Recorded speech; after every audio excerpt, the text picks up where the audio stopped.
গুরু আলোচনা প্রসঙ্গে দিনটি ছিল 21শে আশ্বিন 1346 রবিবার, ইংরাজি 8-10-1939।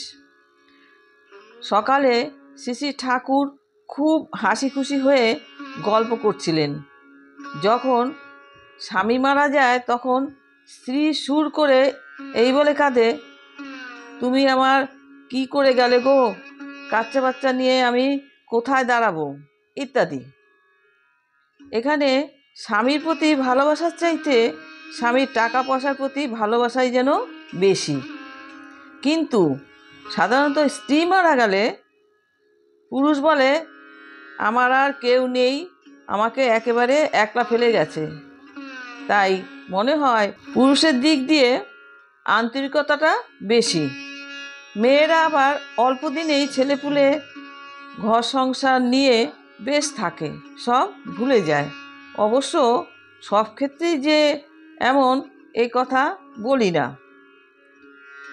সত্যিকার স্বামী ভক্তি সম্বন্ধে কথা উঠতে শ্রী ঠাকুর বললেন, এমন মেয়ে খুব কম দেখা যায় যে স্বামীর জন্য স্বামীর মুখ চেয়ে তার সঙ্গে গিয়ে গাছতলায় বাস করতে প্রস্তুত, যে কিনা নিজের বুক দিয়ে স্বামীর দুঃখ কষ্ট ঢেকে রাখতে চায়।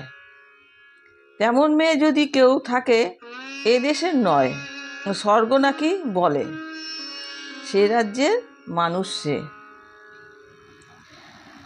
কারখানায় সুধীরদাকে শ্রী ঠাকুর বিশেষ একটা কাজের ভার দিয়েছিলেন। সুধীরদাও নিরন্তর সেই কাজে লেগে আছেন। শ্রী ঠাকুর সারাদিন 4-5 বার লোক পাঠিয়েছেন। বিকেলে নিজে এসে কাজের কাছে বসলেন, মাঝে মাঝে উৎসাহসূচক কথা বলছেন। জয় গুরু।